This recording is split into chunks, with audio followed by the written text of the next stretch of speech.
Hello dear students, welcome to KSM tutorial. आज आम अष्टम श्रेणी जिज्ञासा बहिर पंचम अध्याय बड़र अन्वेषण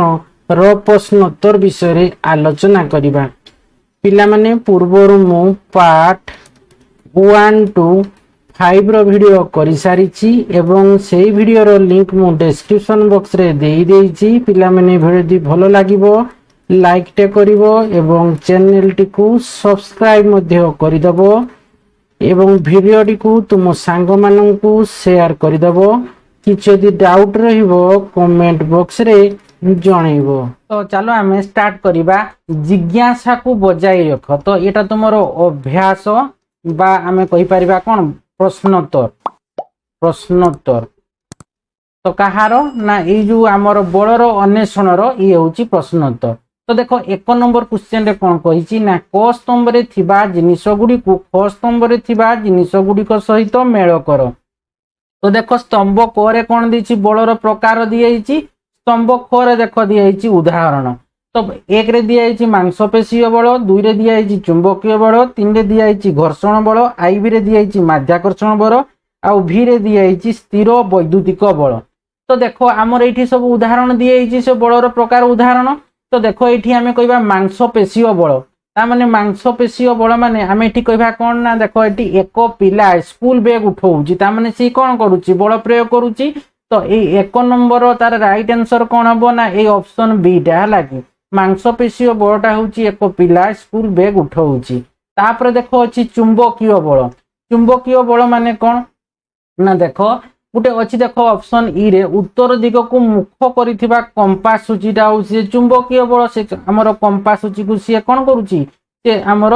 विक्षेपित करूची लाग चुंबकीय बल जगु से उत्तर दिग को मुख करिथिबा कंपास सूचीटा होची हमर चुंबकीय बल। ठीक से परि देखो हमर घर्षण बल अछि बिट हैला कि बिट रे घर्षण बल अछि। देखो घर्षण बलटा कोन हेबो ना सीमा रेखा स्पर्श करिया पूर्वरु एक क्रिकेट बॉल निजे अटकी जाउची ताने सी आसीଯିव आमर घर्षण बल। तापर देखो आमर आई भी रे माध्याकर्षण बल दियाइछि। तो माध्याकर्षण बलटा देखो हबो आमर कोन ना ए गछरु पडुथिबा फळटा हबो आमर माध्याकर्षण बल। ठीक से परि देखो एठी आमर अछि स्थिर वैद्युतिक बल दियाइछि कि नै। तो देखो सी कोन हबो ना स्थिर वैद्युतिक बल होउछि ना आमर आ रहिला कि ए ऑप्शन डी टा जे पोषम कपड़ा उपरे घर्षित बेलून जहा केशसूत्र को आकर्षण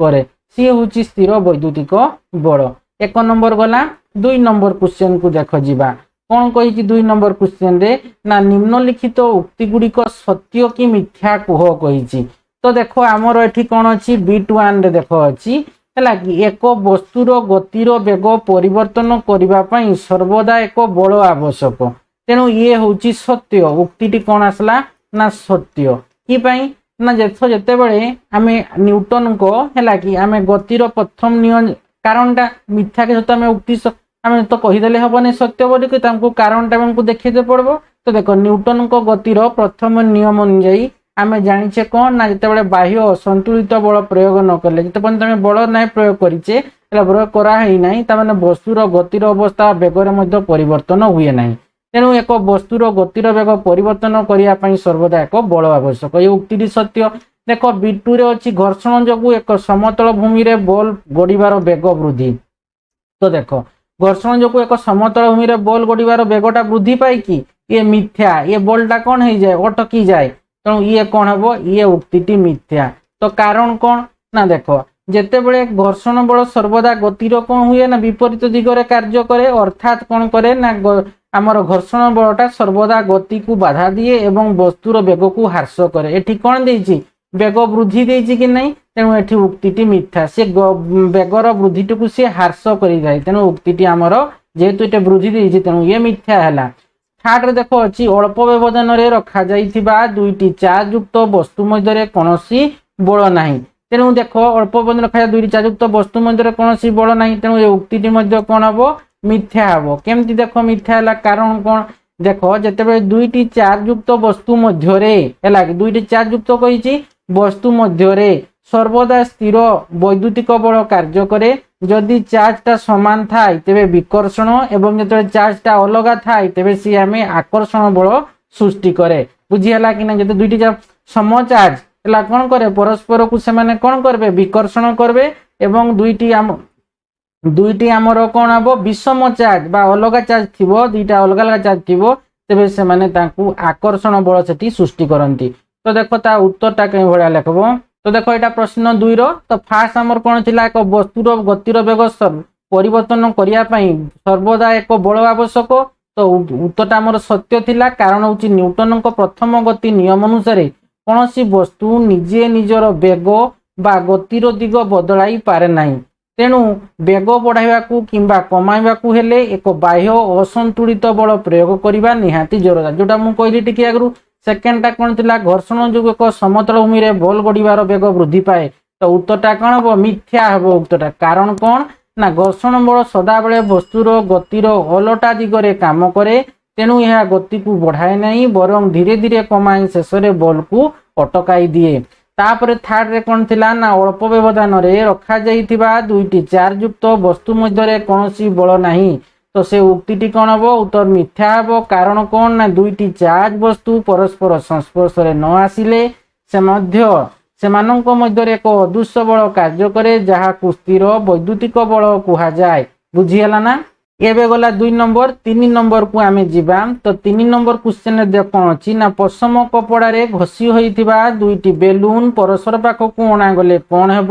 ଏବଂ କାହିଁକି। ଯେତେବେଳେ ଆମେ କଣ କରୁଛେ ନା ପଶମ କପଡାରେ ହେଲା କି ଦିଟା ବେଲୁନକୁ ଆମେ ଘଷୁଛେ ତ ସେତେବେଳେ ଉଭୟ ବେଲୁନରେ କଣ ହଉଛି ନା ସମାନ ପ୍ରକାର ଆମର ବୈଦ୍ୟୁତିକ ଚାର୍ଜ କଣ ହଉଛନ୍ତି ଦିଟା ଯାକ ବେଲୁନ ସମାନ ପ୍ରକାର ବୈଦ୍ୟୁତିକ ଚାର୍ଜ ପ୍ରାପ୍ତ ହଉଛନ୍ତି। ତ ଆମେ ଜାଣିଛେ କଣ ନା ବିଜ୍ଞାନ ନିୟମ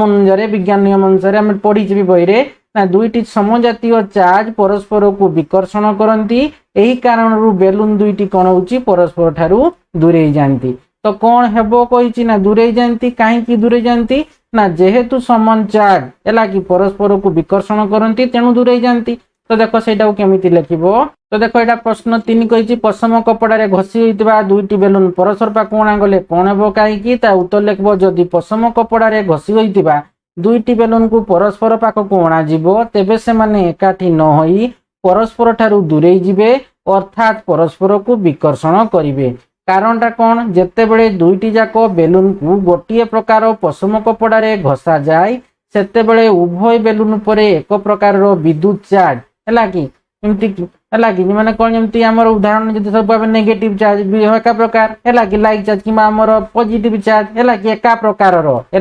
ପ୍ରକାରର ତ ଚାର୍ଜ ସୃଷ୍ଟି ହୁଏ ହେଲା କି। ତେଣୁ ଆମର ଯେତେବେଳେ ଦୁଇଟି ଯାକ ବେଲୁନକୁ ଗୋଟିଏ ପ୍ରକାର ପଶମ କପଡାରେ ଘଷାଯାଏ ସେତେବେଳେ ଉଭୟ ବେଲୁନ କଣ କରନ୍ତି ଉପରେ ଏକ ପ୍ରକାର ବିଦ୍ୟୁତ ଚାର୍ଜ ସୃଷ୍ଟି ହୁଏ। ବିଜ୍ଞାନର ନିୟମ ଅନୁସାରେ ସମାନ ଚାର୍ଜ ପରସ୍ପରକୁ ବିକର୍ଷଣ ବା ଦୂରେଇ ଦିଅନ୍ତି। ତାପରେ ଦେଖ ନମ୍ବର 4 କହିଛି ଯେତେବେଳେ ତୁମେ ଏକ ଗ୍ଲାସ ପାଣିରେ ଗୋଟିଏ ମୁଦ୍ରା ପକାଅ ତୁମେ ଏକ ଗ୍ଲାସ ପାଣିରେ କଣ କରିବା ଆମେ ଗୋଟେ ମୁଦ୍ରା ପକେଇବା ଏହା ବୁଡିଯାଏ କିନ୍ତୁ ଯେତେବେଳେ ତୁମେ ଏକ ବଡ କାଠ ଖଣ୍ଡ ପାଣି ରଖ ଏହା ଭାସିଥାଏ। ବ୍ୟାଖ୍ୟା କର କହିଛି। ତ ଦେଖ ଆମେ ଜାଣିଛେ କଣ ନା ଯେତେବେଳେ ଆମେ କଣ କରୁଛେ ନା ଯେତେବେଳେ ଗୋଟେ ଆମେ ମୁଦ୍ରାକୁ ପକଉଛେ ସିଏ ବୁଡି ଯାଉଛି ହେଲା କି ଯେତେବେଳେ ପୁଣି ଆମେ ବଡ କାଠ ଖଣ୍ଡ ପାଣି ରଖୁଛେ ସିଏ ଭାସୁଛି। ତ ଦେଖା ଏହା ବସ୍ତୁର କଣ ହଉଛି ନା ସାନ୍ଦ୍ରତା ଉପରେ ନିର୍ଭର କରୁଛି। ମୁଦ୍ରା କ୍ଷେତ୍ରରେ କଣ ହଉଛି ଯେତେବେଳେ ମୁଦ୍ରାର ସାନ୍ଦ୍ରତା ପାଣିର ସାନ୍ଦ୍ରତା ଅପେକ୍ଷା ଅଧିକ ତେଣୁ ଏହା କଣ ହଉଛି ନା ବୁଡି ଯାଉଛି। କିନ୍ତୁ କାଠ ଖଣ୍ଡଟା କଣ ହଉଛି କାଠ ଖଣ୍ଡର ସାନ୍ଦ୍ରତା ପାଣିର ସାନ୍ଦ୍ରତା ଠାରୁ କମ ତେଣୁ ସିଏ କଣ ହଉଛି ପାଣିରେ ଭାସୁଛି। ବୁଝିହେଲା। ବା ତୁମେ ଏଇଭଳିଆ ବି ଲେଖିପାରିବ ଦେଖ ନା ଆମର ବସ୍ତୁର ଘନତ୍ବ ଏବଂ ଜଳର ପ୍ଲବତା ବଳ ଯୋଗୁ ମଧ୍ୟ ସିଏ ହଉଛି ହେଲା କି ପ୍ଲବତା ବଳ ଯୋଗୁ। ତ ମୁଦ୍ରା ପାଇଁ ଯେମିତି ମୁଦ୍ରାରେ ଆମେ ଗୋଟେ ମୁଦ୍ରାଟା ପକଉଛେ ତାମାନେ ମୁଦ୍ରାର ଘନତ୍ବ ଜଳର ଘନତ୍ବ ଅପେକ୍ଷା ଅଧିକ ଫଳରେ ସିଏ କଣ ହଉଛି ହେଲା କି ତ ସେଇ ମୁଦ୍ରାର ଓଜନଟା ଜଳ ଦ୍ୱାରା ପ୍ରୟୋଗ କରାଯାଇଥିବା ଊର୍ଧ୍ୱମୁଖୀ ପ୍ଲାବତା ବଳ ଠାରୁ ସେ ଅଧିକ ହଉଛି ଫଳରେ ମୁଦ୍ରାଟା ବୁଡି ଯାଉଛି। ଏଇଭଳିଆ ବି ଲେଖିପାରିବ। ଆଉ କାଠ ଖଣ୍ଡ ପାଇଁ କଣ ନା କାଠର ଘନତ୍ବ ଜଳର ଘନତ୍ବ ଅପେକ୍ଷା କମ ହେଲା କି ଘନତ୍ବ କମ ତେଣୁ ସେ ଜଳ ଦ୍ୱାରା ପ୍ରୟୋଗ ହଉଥିବା ପ୍ଲାବତା ବଳ ଏହାର ଓଜନକୁ ସମ୍ଭାଳି ନିଏ ଫଳରେ କଣ ହଉଛି କାଠ ଗଣ୍ଡିଟି ପାଣିରେ ଭାସିଥାଏ। ତ ଏଇଟା ତ ଦେଖ ସେଟାକୁ କେମିତି ଲେଖିବ। ତ ଦେଖ ଏଇଠି ଗଡି ଦେଇଛି ଏଟା ମୁଦ୍ରା ହବ ହେଲା ଏଟାକୁ ମୁଦ୍ରା କରବ ମୁଦ୍ରା ହେଲା। तो देख जितेबले तुम एक मुद्रा पानी रे पकाओ यह बुड़ी जाए किंतु जितेबले एक बड़ काठखंड पानी रख यह भासी था व्याख्या कर ता उत्तर लिखब यह संपूर्ण भावे वस्तुर घनत्व बा जोटा इंग्लिश में कहूचे कौन डेंसिटी एवं पानी रो प्लावन एटा कि प्लावन बल ऊपर निर्भर करि थाए। तो देख ये गड़ी लिखाई मुद्रा करदेव है कि मुद्रा मुद्रा बुड़ी जीवार कारण कौन है कि गड़ी आमर ये लिखब मुद्रार घनत्व पानी रो घनत्व ठारू बहुत अधिक थाए जेतेबेले है कि जेतेबेले मुद्रा को पानी रे पका जाए ताहार ओजन पानी द्वारा प्रयोग करा जाउतिबा ऊपर मुहा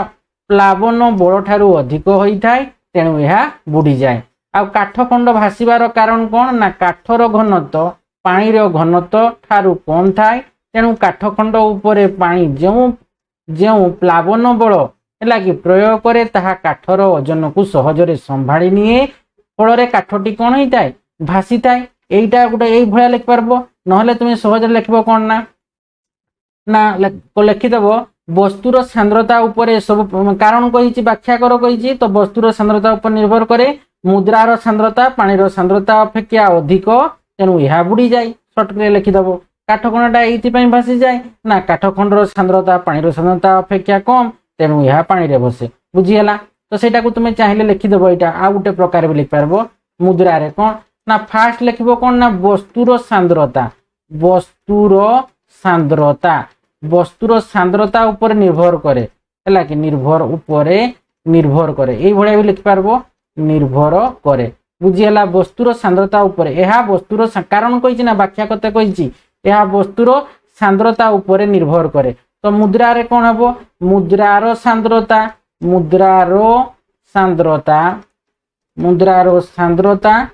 पानीर सांद्रता ठारू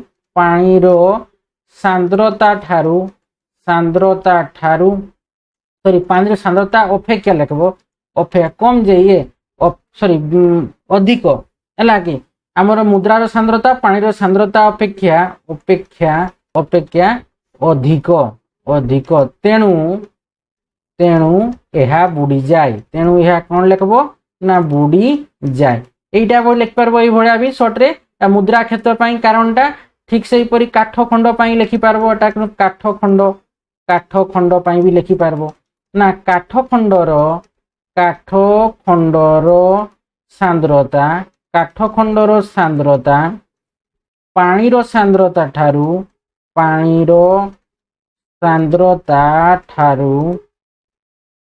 अपेक्षा कम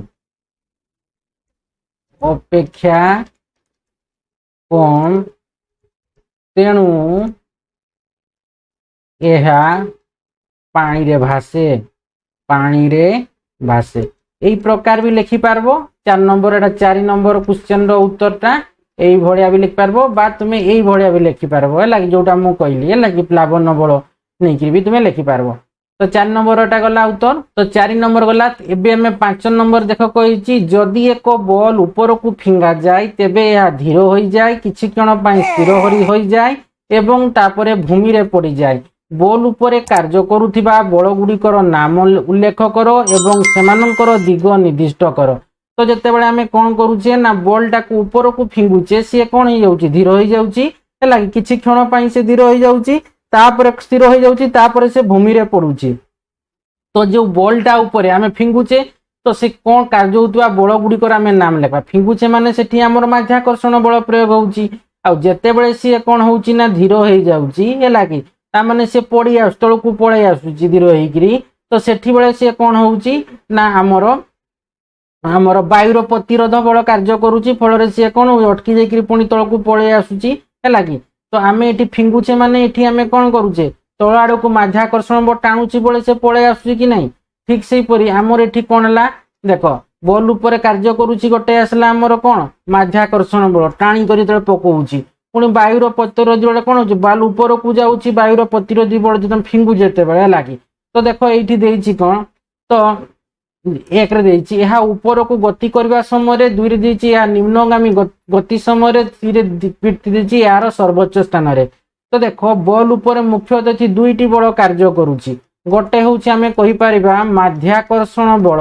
माध्याकर्षण बल आउ गोटे माने जोटा को हमर कोन निम्नमुखी जोटा माने पृथ्वी पृष्ठ को जोटा आसुची हैला कि पड़ी पड़े बॉलटा जते पड़ी अछि माध्याकर्षण बल सेठी कार्य करूची आ गोटेटा को हमें कहि पाबा कोन वायुर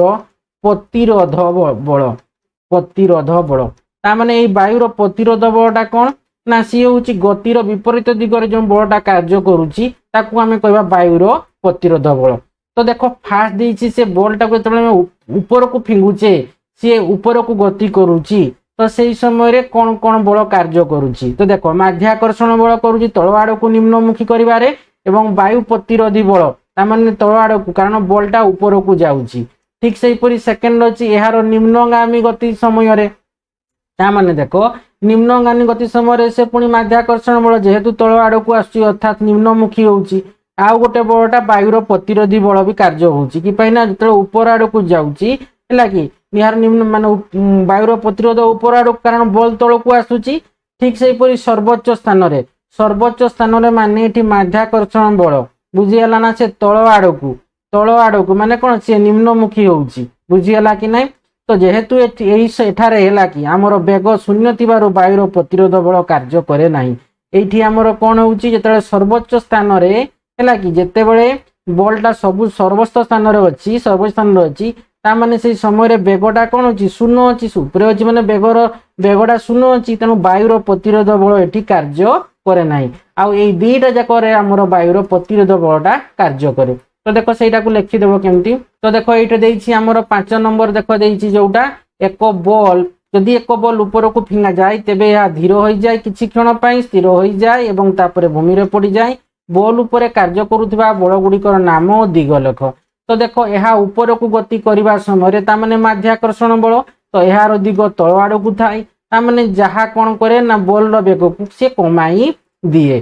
तापरे वायुर प्रतिरोध बल ता माने यार दिग को मध्य तळ आड़ को थाए तो से गतिर उल्टा दिगरे से वायुर प्रतिरोध बलटा कार्य करे। सेकंड पॉइंट कोन थिला सेकंड टारे बिटुटारे ना यार निम्नगामी माने तळ को आसीबा गति करबा निम्नगामी माने कोन तळ को आसीबा समय अर्थात गति निम्नगामी गति समय अर्थात तळ को आसीबा समय रे माध्याकर्षण बल कार्य करे यार दिग तळ आड़ को थाए जहा बॉल रो वेग को बढ़ाई दिए तापरे सेकंड टा कोन वायुर प्रतिरोध बल यार दिग ऊपर आड़ को थाए अर्थात गतिर ओलटा दिगरे थाए तापरे थर्ड टा कोन यार सर्वोच्च स्थान रे बा जोटा हाईएस्ट पॉइंट जोटा उच्च स्थान रे लागी केतकी ऊपर को से बॉलटा जाई पारे है लागी तो सेटा हाईएस्ट पॉइंट जोटा सर्वोच्च स्थान रे तो सही मुहूर्त रे कोन हुए ना बॉल रो वेग शून्य थाए तेनु केवल माध्याकर्षण बल काम करे एवं यार दिग तळ आड़ को थाए बुझियला ना। तापर देखो 5 नंबर गला 6 नंबर देखो अछि एक बॉल पी बिंदु रु गड़ा गला ए पी बिंदु देखो एठी बॉल टाको कोन करूची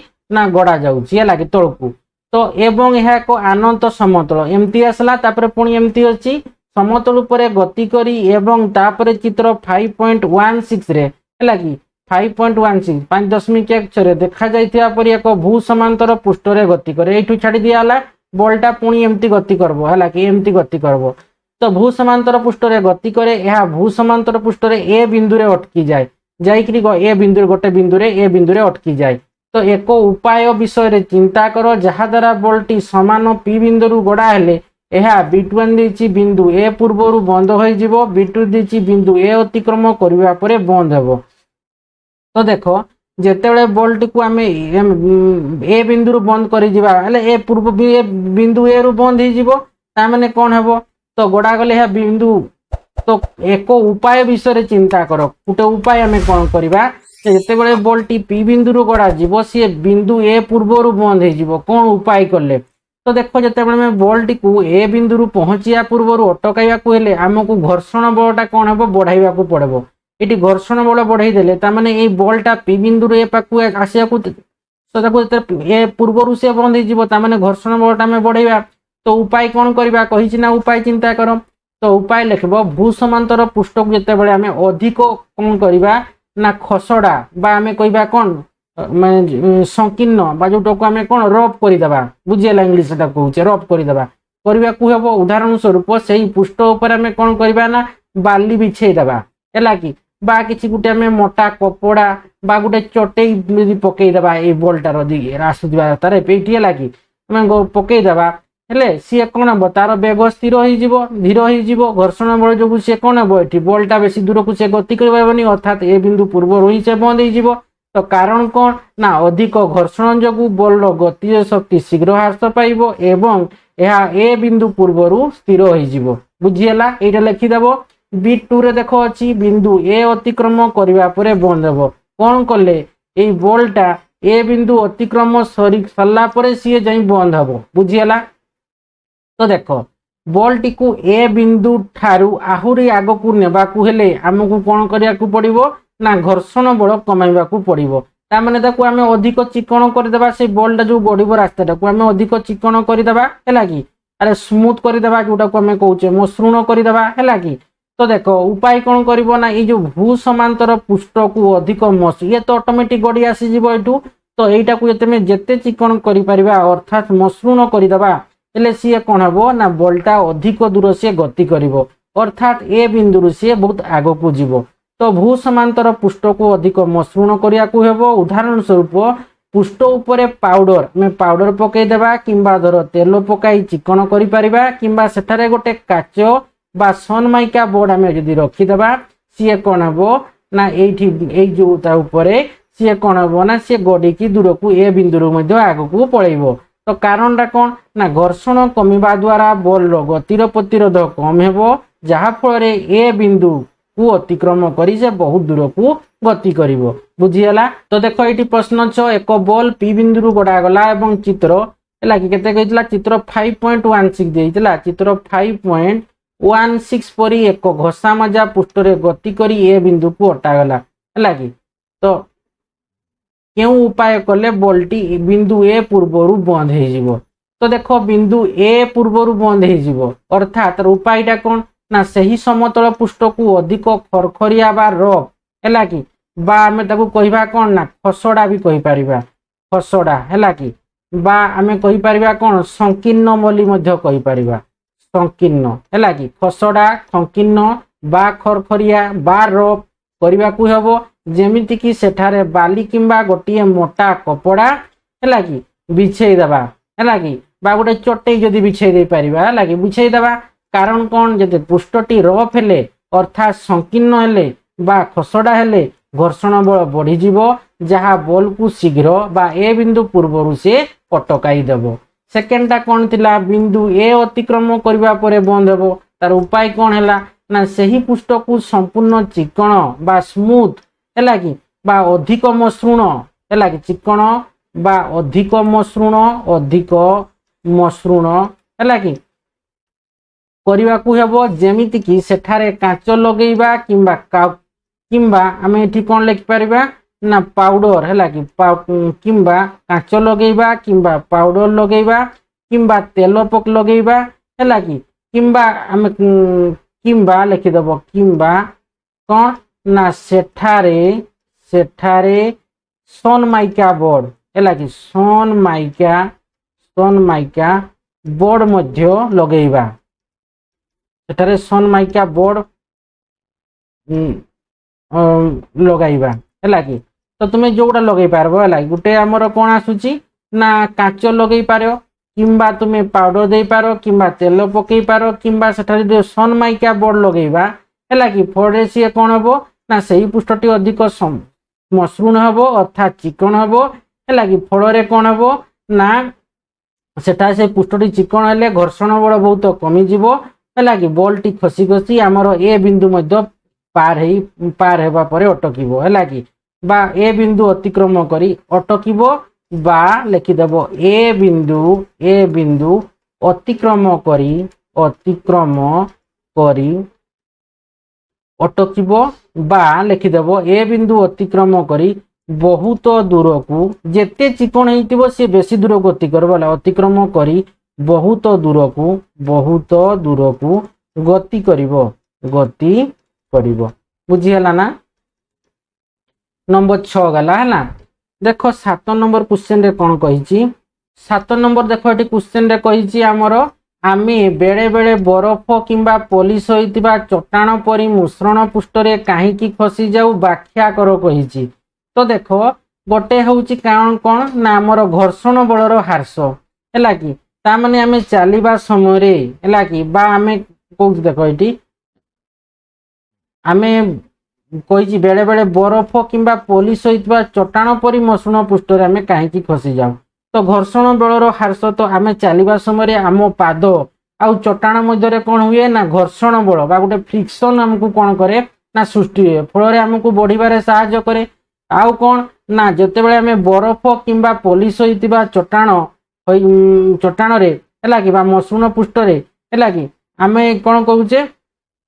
ना जो चलुचे से सी कौन हो अत्यंत मसृण है कि आमर मसृण होठार घर्षण बल बहुत कम थाए फल आम से खसी जाई थाउ। तो खसी जीवार कारण कौन ना जो पर्याप्त घर्षण बलर अभाव जो आम पाद चट्टाण उपर स्थिर रही पारे नहीं तेणु आम खसी पड़ू। तो देख 7 नंबर आम बेले बेले कही देख आम बेले बेले बरफ किंबा पॉलिश होइतिबा चट्टाण परी मसृण पृष्ठ रे काहेकि खसी जाऊ व्याख्या कर। ता उत्तर लिखिबो आमे चलिबा समय आम पाद एवं चट्टाण मध्य एक बल काम करे जहाकू घर्षण बल कहा जाए। यही घर्षण बल जो आम पाद चट्टाण को जाबुड़ी धरी रखे है कि एवं आमे सहजरे चली पारू। किंतु बरफ किंबा पॉलिश होइतिबा चट्टाण बहुत मसृण है कि अधिक मसृण है कि होइथाय जहा फल सेठारे घर्षण बल नगण्य बा एकदम कमी जाए। घर्षण नहेबा जोगु आम पाद सेठारे स्थिर रही पारे नाही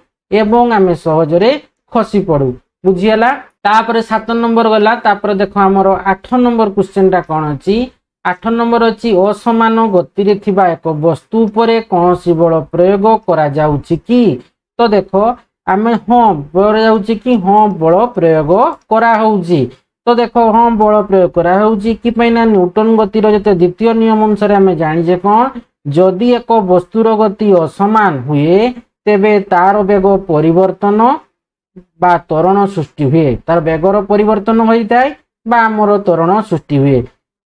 असंतुलित बल माने कौन ना वस्तुर वेग किंबा गतिर दिग बदलाय सर्वदा बाह्य असंतुलित बल आवश्यक होता है। फल आम कौन हो ना असमान गति रे थिबा वस्तु उपरे कौनसी बल प्रयोग करा जाउछि कि हाँ बल प्रयोग करा जाउछि। 8 नंबर देखो असमान गति रे थिबा एक वस्तु उपरे कौनसी बल प्रयोग करा जाउछि कि। उत्तर लिखिबो हाँ निश्चित भाव में बल प्रयोग करा जाउछि। व्याख्या लिखिबो असमान गति बा हमर अर्थ होउछि कोन ना वस्तुर वेग क्रमागत भाव में बदलुछि हैला कि केतेबेले बढ़ुछि तो केतेबेले कमुछि। तो न्यूटन को द्वितीय गति नियम अनुसार आम जानिचे कौन एफ समान एम ए कि नहीं एफ समान आमर एम ए ता माने एठी आमर एटा होची कौन त्वरण एम टा होची आमर मास हैला कि एफ टा होची आमर फोर्स। तो अनुसार द्वितीय गति न्यूटन को द्वितीय गति आम आगु पढ़ीचे। तो अनुसार कौन ना वेग बदलिले सेठारे त्वरण हैला कि एक्सेलरेशन सृष्टि हुए। यही त्वरण केवल सेतेबेले संभव जेतेबेले वस्तु उपरे कोनोसी बाह्य असंतुलित बल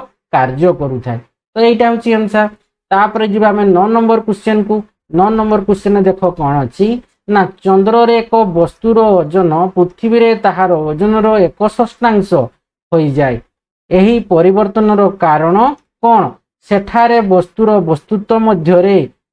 वस्तुर वस्तुत्व मध्य पृथ्वी रे यार वस्तुत्वर 1/6 हो जाए कि कही। तो देख आम से कौन लिखा ना देख चंद्र रे जो आमर वस्तुर ओजन पृथ्वीर सी कौन होची ना 1/6 कही।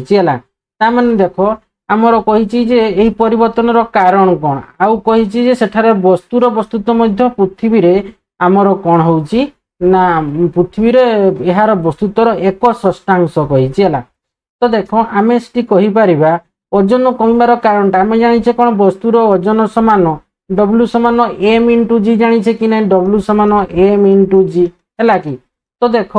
माध्याकर्षण जनित माने जी है कि ऊपर से निर्भर करिता कि वस्तुर ओजन ता माने चंद्रर वस्तुत्व एवं आकार पृथ्वीर तुलना छोट होइतिबारु चंद्र माध्याकर्षण जनित त्वरण पृथ्वीर त्वरण प्राय केते आमर 1/6 अर्थात 1/6 भाग कि नहीं 6 भागटे है कि चंद्रर वस्तुत्व और आकार पृथ्वीर तुलना छोट होइतिबारु चंद्र कौन हम माध्याकर्षण जनित त्वरण पृथ्वीर त्वरण प्राय 1/6 अर्थात क्वेश्चन 1/6 भाग है कि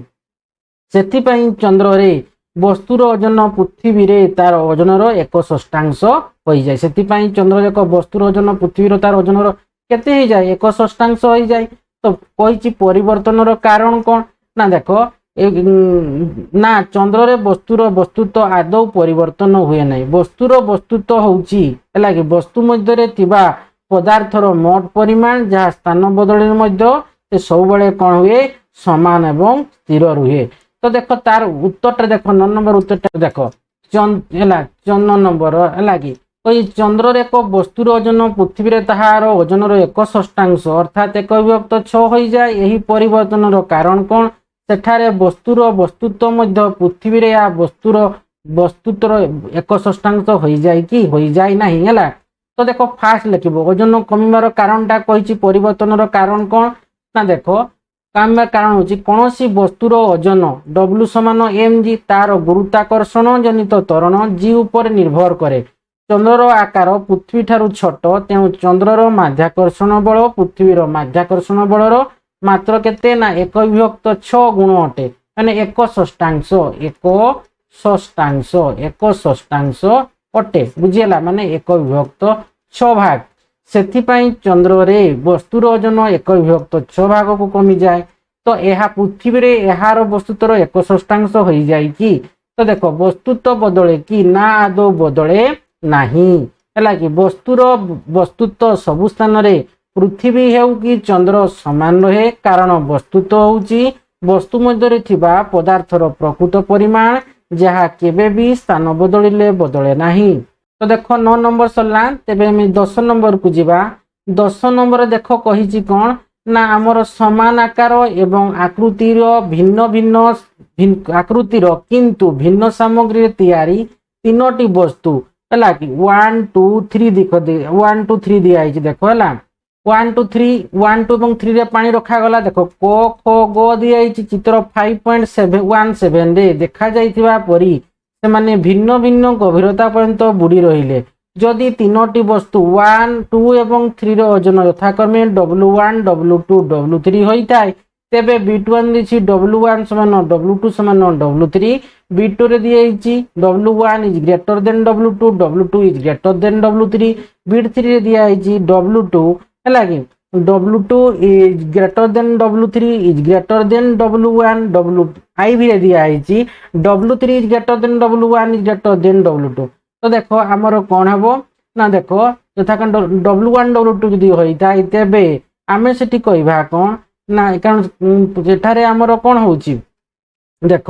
ଚିତ୍ର କୋରେ ହେଲା କି ଆମର ଏଇଠି ହେଲା କି ବସ୍ତୁ ସବୁଠାରୁ ଅଧିକ ଗଭୀରତା ପର୍ଯ୍ୟନ୍ତ କ'ଣ ଅଛି ପର୍ଯ୍ୟନ୍ତ ଜଳରେ ବୁଡିକି ରହିଛି। ତାମାନେ ଏହାର ବୁଡି ରହିଥିବା ଆୟତନ ଆମର ସବୁଠାରୁ ବେଶୀ ହେବ। ତାମାନେ ଏଠି କେତେ ହେବ ସବୁଠାରୁ ଅଧିକ ଇଏ କରେ ହେଲା ସବୁଠାରୁ ଇଏ ବେଶୀ ବୁଡିକି ରହିଛି କି ନାହିଁ ଦେଖ ଇଏ ସବୁଠୁ ବେଶୀ ବୁଡିଛି ଇଏ ଟିକେ ଉପରେ ରହିଛି ତାର ଉପରେ ଦେଖ ଇଏ ରହିଛି। ତାମାନେ ଏଠି କରେ ସବୁଠାରୁ ଆମର ଅଧିକ ବୁଡିଛି ସବୁଠାରୁ ଅଧିକ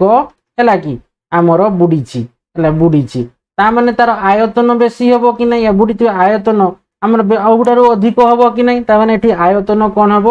ସବୁଠାରୁ ଅଧିକ ଆୟତନ ଆୟତନ ସବୁଠାରୁ ଅଧିକ ଅଧିକ ବୁଝିହେଲା। ତାମାନେ ଯଦି ଆୟତନଟା ଆମର ଭଲ୍ୟୁମ ହେଲା କି ତାମାନେ ଏଠି V1 ଯଦି ନେବା ତାମାନେ V1 ଟା ସବୁଠୁ ବେଶୀ ଏଠି ହେବ କି ନାହିଁ କ ନମ୍ବରରେ ଖରେ ଦେଖ ଗରୁ ସିଏ ବେଶୀ ବୁଡିଛି। ତାମାନେ ଇଏ ଏଠି କ'ଣ ହେବ ଏଠି ମଧ୍ୟମ ହେବ ବୁଡିଛି କ'ଣ ମଧ୍ୟମ ଧରଣର ତାମାନେ ଆୟତନ ମଧ୍ୟ କ'ଣ ହେବ ମଧ୍ୟମ ହେବ ଆୟତନ ମଧ୍ୟ ମଧ୍ୟମ ଅଟେ। ତାମାନେ ଏଟାକୁ ଯଦି ଆମେ V2 ନେବା এটা V1 V2 এটাକୁ ଆମେ V3 ନେବା ତାମାନେ ଇଏ କ'ଣ ହେବ ଇଏ କମ ବୁଡିଛି ତାମାନେ ଏଠି ଆୟତନ କ'ଣ ହେବ ଆୟତନ ବି କମ ହେବ ଆୟତନ